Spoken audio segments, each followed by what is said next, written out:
Hey folks, this is Kalani. We have a lot of class changes to go over this week. Some buffs, some nerfs, and some classes will not be getting the buffs they originally hoped for, so that's not going to be ideal. A new month also means a brand new round of trading post goodies, and I've got a couple of tips for you to help get those monthly tasks done in record time. The dev team have also released a couple of blog posts with even more information about patch 10.0.7, including a closer look at the new heritage armor sets coming for humans and orcs, so all that's really missing now is a release date, or at least an official release date. I think we already narrowed that one down, but there's a lot to talk about this week, so let's see what's been going on in World of Warcraft. Now before we jump in, be sure to hit up that like button and subscribe so you never miss another video. Let's kick things off with the class changes as per usual, starting with the druids. Just one change this week, Thorns of Iron has been redesigned. Now when you cast Iron Fur, you also deal physical damage equal to 30% of your armor split among enemies within 12 yards. That could be a fun new way to deal AoE damage, and also gives your main spammable defensive a damage component too. Evokers also have some quick changes this week. Temporal Anomaly Absorption was nerfed by 20%, Resonating Sphere now only applies echo to 4 allies, down from 6, and then there are some changes for Tip the Scales as well, so not good news for the Evokers this week, I'm afraid.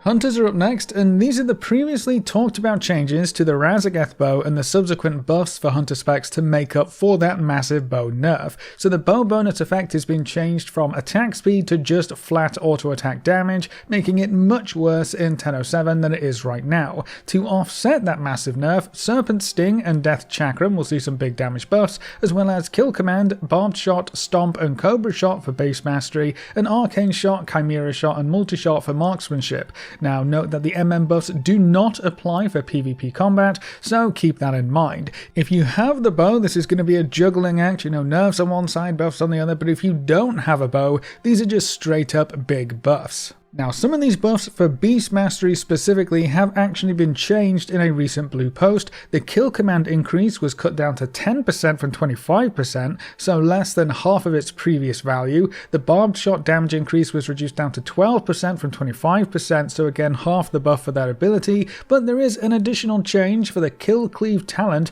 to bump that up to 60% of kill command's damage, up from 50%. So the stomp damage and cobra shot damage seems unchanged. The kill command and barbed shot buffs were heavily reduced, but there's also the kill cleave buff thrown in, so less single target buffs but more multi-target buffs, which is where BM is struggling more right now. So not a terrible trade-off, but overall Beast Mastery can expect to see less of a damage spike than they were previously expecting heading into patch 10.07. Now before we continue, today's video is sponsored by War Thunder. War Thunder is the most comprehensive vehicle combat game ever made. You can play more than 2,000 tanks, planes, helicopters and ships in large-scale combined arms PvP battles. Take control over whichever kind of vehicle you want to wreak havoc on the battlefield. Every vehicle is incredibly detailed and meticulously modeled down to their individual components, giving you a highly immersive experience no matter what vehicle you want to pilot. But one of the most impressive aspects is the way damage works. Where you hit matters. It's not just a case of dealing enough damage to reduce a HP bar. Vehicles suffer damage to their actual components and crew, so you can quickly disable enemy vehicles with well-aimed shots, making it easier to finish them off. Play War Thunder today on PC, Xbox Series X and S, PlayStation 5, as well as the previous console generation, and if you click our link in the description, you'll get a large free bonus pack, including multiple premium vehicles, premium account, boosters, and much more.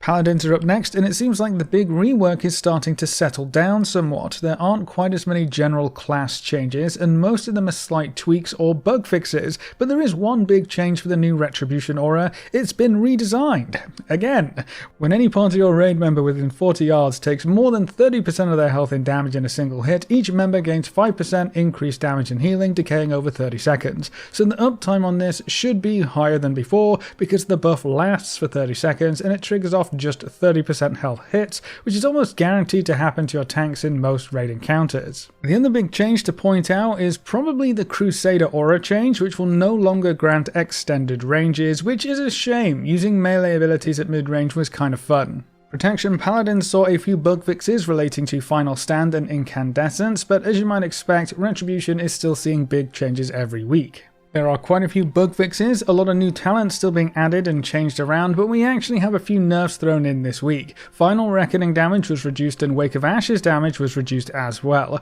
Execution Sentence was slightly buffed though, and then quite a few other passes and talents have been adjusted. Blessed Hammer was taken back out of the talent tree altogether, and honestly, there are still a lot of changes taking place. It's a bit of back and forth right now as the dev team gets to a place that they're happy with, and the rec community seems to be happy with. I do hope they end up in a good place though. Big changes like this can always be scary because there's always the possibility for the end result being less fun than what was trying to be fixed, but it's been interesting on the PTR so far, so if they stay the course, it should be a fun spec in 10.07. That's all for the 10.07 changes this week, but we also have some live class buffs to quickly go over. These buffs were actually snuck in just before the last weekly reset, so these ones are actually already in the game. To start with, Blood Death Knights got a small 3% buff to all of their damage abilities, not too crazy, but it's better than a nerf, I guess. Paladins got a few buffs in here as well. Light of Dawn healing was increased by 10% for Holy Paladins, and then for protection,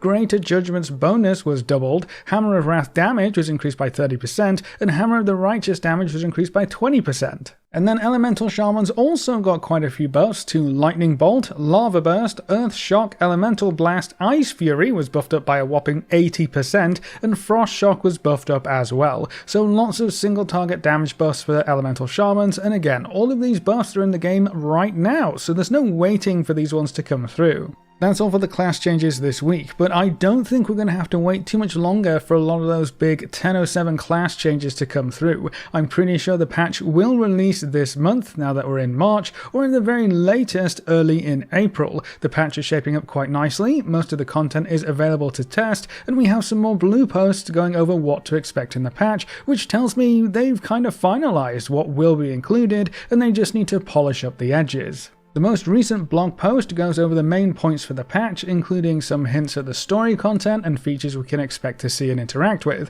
We'll delve into the Scara Vaults and farm vault keys to unlock all sorts of goodies. There's also the Onyx Amulet and Primordial Stones to give us another gearing progression path to tinker about with, which also gives our characters one last big power boost before we move on to Season 2 and patch 10.1. There are also new events, mega storms, new dragon riding races, new pet battles, and a whole bunch of rares to kill, so we can definitely keep ourselves busy in 10.07. We were also given another look at the new heritage armor coming for the humans and the orcs, as well as a quick preview of what the story quests might entail.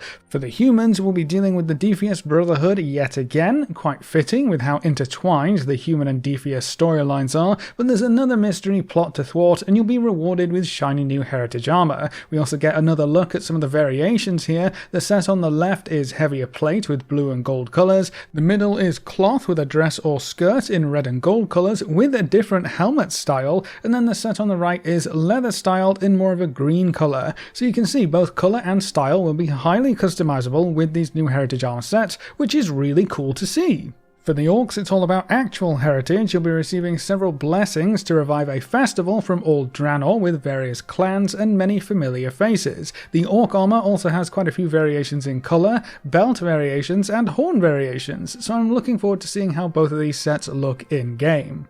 And then to round out this video, we just crossed over into March, which means the trading post has completely reset. You can no longer earn the rewards from the February Traveler's Log or purchase anything from the February set of trading post goodies, but that means we have a whole new round of collectibles to chase after and activities to complete. So let's take a quick look at what is on offer at the trading post for the month of March. We have a plate gear set that is modelled after a paladin set from Legion, I believe, the Fel Automaton Exoplate. It's a very cool set, and now it comes in Fel Green. The trusty Treasure Trove is a super cool backpiece transmog. If you ever wanted to show that you have a whole hoard of golden goodies, this would be the perfect transmog for you. There's also a male transmog set, the Glorious Dragon Rider's Mail. I thought this was supposed to have tattoos that go along with it on the chest piece, but maybe it's just open to show off tattoo options for your race? I'm not too sure. Some cool pieces in here though. The Pandaren Monk pet is also available this month if you haven't picked that up from the store yet.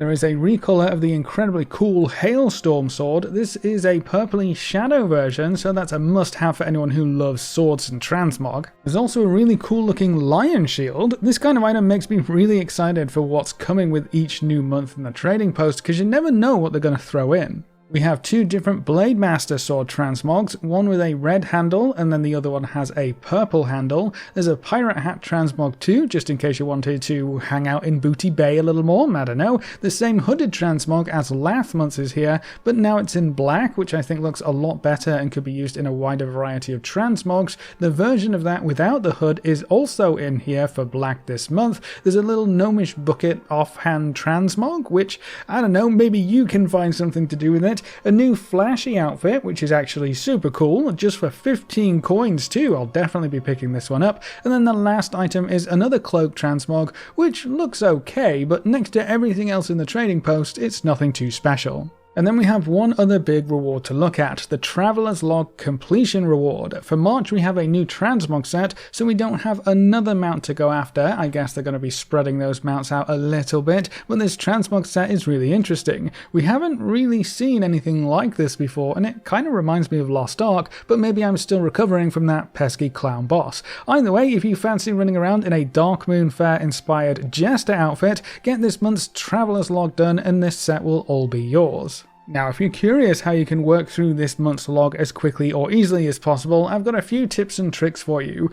A lot of tasks this month revolve around a toy that gets you looking good. There are a lot of toys that count for this, and the easiest way to see if you have one or not is to just check the activity. If this activity is already completed, you have one of these toys. Now you just need to find out which one it is. If you don't have this activity completed, you're going to need to get a toy. The easiest one to get is Stylish Black Parasol. All you have to do is head on over to REVERTED in the Shadowlands. The toy can be found inside of a treasure located at about 3844 for coordinates. It's literally just a parasol chilling out on the floor. It's around about here. Just loot the treasure and you'll get the toy.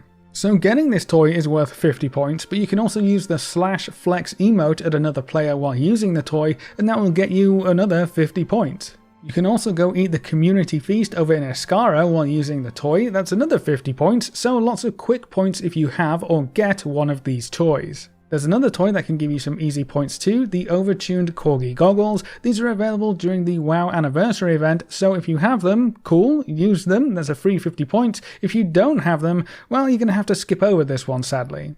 And then another pretty easy source of a lot of points is actually raiding. There are two activities for raiding. One is to kill 10 Dragonflight raid bosses, and the other is to kill any 25 raid bosses. So if you raid at all in Dragonflight, even if it's just LFR, killing 10 bosses will give you 200 points. But if you don't raid in Dragonflight, but still like to kill old raid bosses for transmog achievements or mounts, killing any 25 raid bosses will also give you 250 points. So that's almost half of the month done just by killing raid bosses. Another very easy source of points are crafting orders, and you can actually do this without any experience or knowledge or recipes. So the first activity is to craft 10 work orders. That's worth 200 points. Sounds straightforward enough, but there's another activity for crafting 5 personal work orders. That might sound a little harder, but it's actually not. It's worth 100 points. All you need here is an alt or a friend. Use that alt or friend to set up 10 crafting orders for the cheapest recipe you can. For example, any of the base crafted gear for wrists, that's usually the cheapest crafted item, or if you want to go even cheaper, you pick up engineering and have your alt or friend place the work order for Ceravite bolts recipes. I don't think you're getting much cheaper than that, but just find something cheap for a profession you have, or use engineering if you haven't picked up a profession yet. So send 10 personal work orders from an alt or friend to your main character, and then fulfill the work orders. It's as simple as that. As long as you do 10 work orders and 5 of them are personal, you'll get credit for both activities, which is worth 300 points total. Another super duper easy one is just to go kill the Dragonflight world boss. A few minutes of your time will give you another 100 points. And then the last super easy set of points come from PvP world quests. This might sound a bit daunting if you don't PvP, but honestly it's super easy. If you turn war mode on in Valdrakken, you should see 2 PvP world quests. I would personally avoid any of the ones that ask you to kill a named monster. Those are usually camped to all hell, so getting the actual kill is very hard. So things like kill ducks, or wrangle proto-drakes, or destroy unstable arcana, that kind of thing. Completing one PvP world quest will give you 100 points, but there's also also another activity this month to collect bloody tokens. You only need 30 bloody tokens, and each PvP world quest should give you around 50, so you should also get credit for the bloody token task, which is worth 150 points, so that's 250 total just for doing one PvP world quest. And then there are also things like earn 4000 rep, which is really easy if you play a lot. There are various extra things like killing Kel'Thas or winning pet battles, but if you knock out some of the ones I listed above, that should put you in a great spot to finish off the Traveler's Log with whatever else you fancy, really.